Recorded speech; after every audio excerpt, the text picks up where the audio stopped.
Mr. President and Commander-in-Chief of the Armed Forces of the Federal Republic of Nigeria, the Right Honorable the Deputy Speaker of the House of Representatives, the Honorable Minister of State of the Federal Capital Territory, distinguished senators, particularly the Chairman Senate Committee on FCT, the Chairman Senate Committee on Area Councils and Auxiliary Matters, the Chairman House of Reps on FCT, and the Chairman Area Councils and Auxiliary Committees, representatives of the House of Reps of FCT that are here, the National Security Advisor, the Chairman of Progressive Congress Party, the Head of Service and other staff of FCT,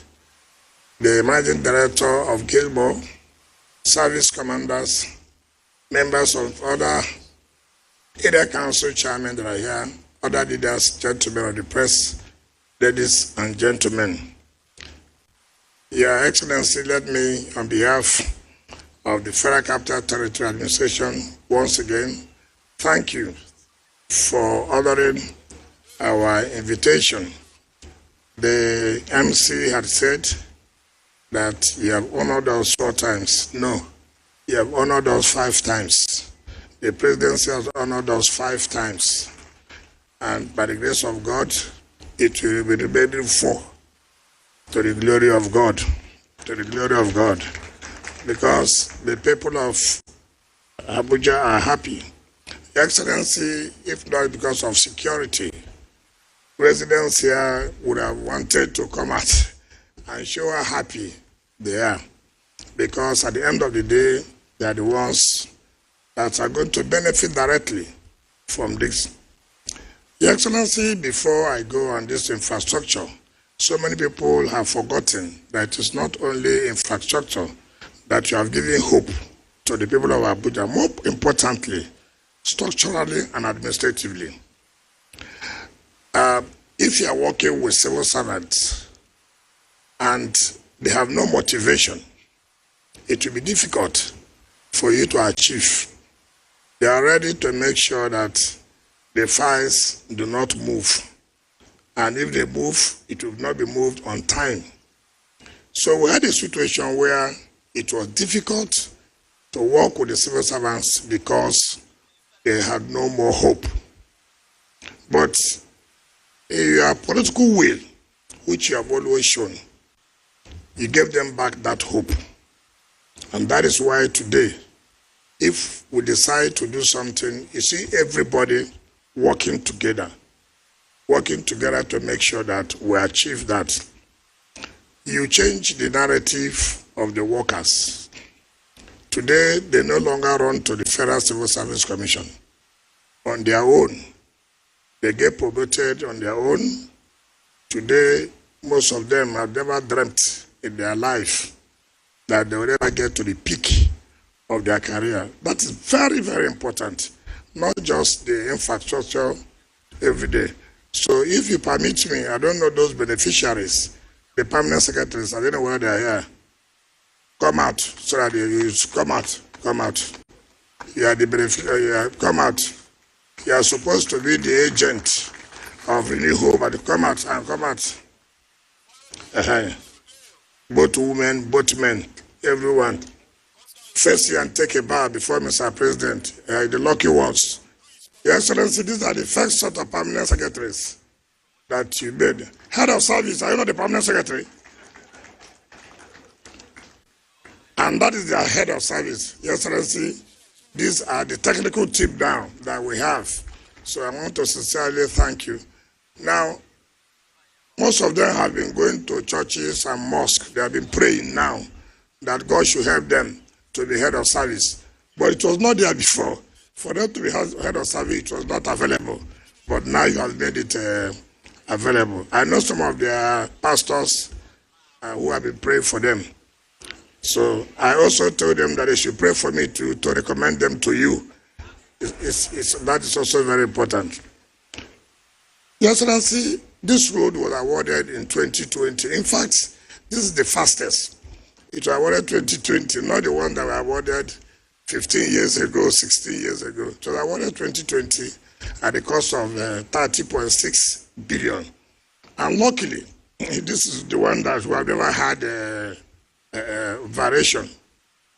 So when we came on board here, and I thank the managing director of Kilmore, I think I've been here not less than 10 times to inspect this road. I've been here not less than 10 times.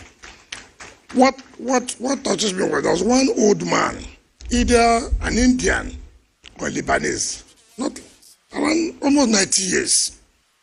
Each time we come here, you will see the old man. I just somewhere there. And what is the problem? He said, look, he's already trying to pack out.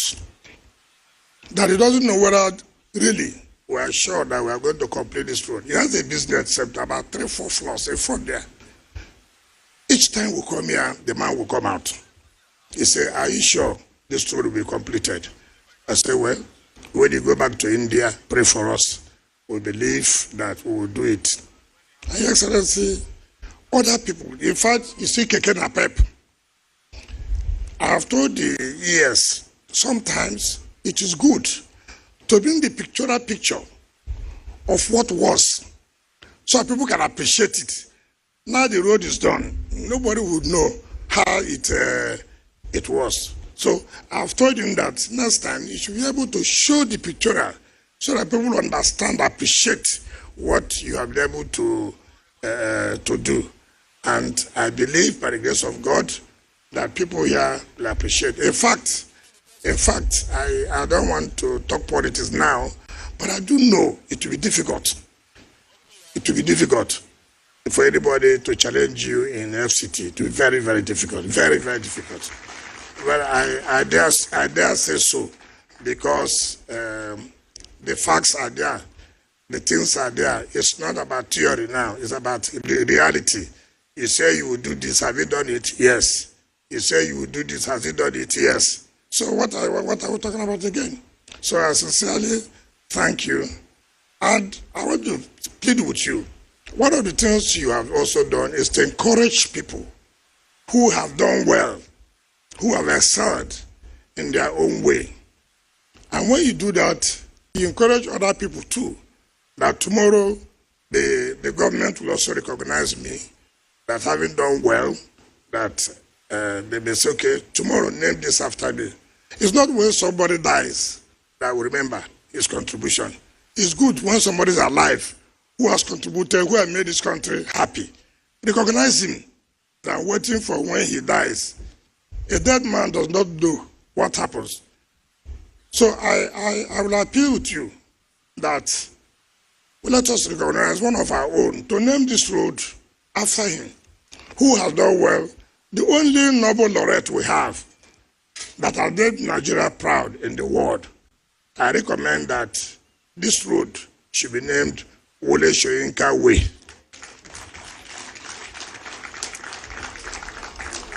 In that case, other people will have hope. People like me will have hope that tomorrow they will also recognize me. So, Your Excellency, I sincerely thank the managing director of his company. In fact, each time I call the managing director, he says in Israel. I said, come back. This road has to be finished. And he promised that it will be finished on time. And he did that. I sincerely thank them. And that even the second one that will be commissioned on Saturday, which is about 73 kilometers, a district, Guzape Lot 1A, Guzape Lot 2, 73 kilometers. Excellency, when you get to that place, you will see what has been done.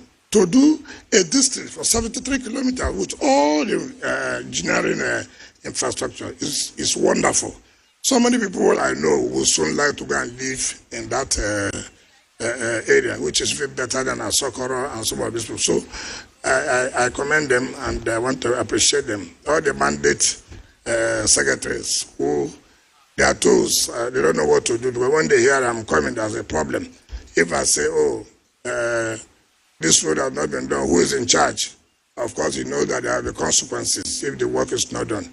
Excellency, thank you very much. And on this note, I invite you to speak to us and commission the road. Thank you and God bless you. A great flurry of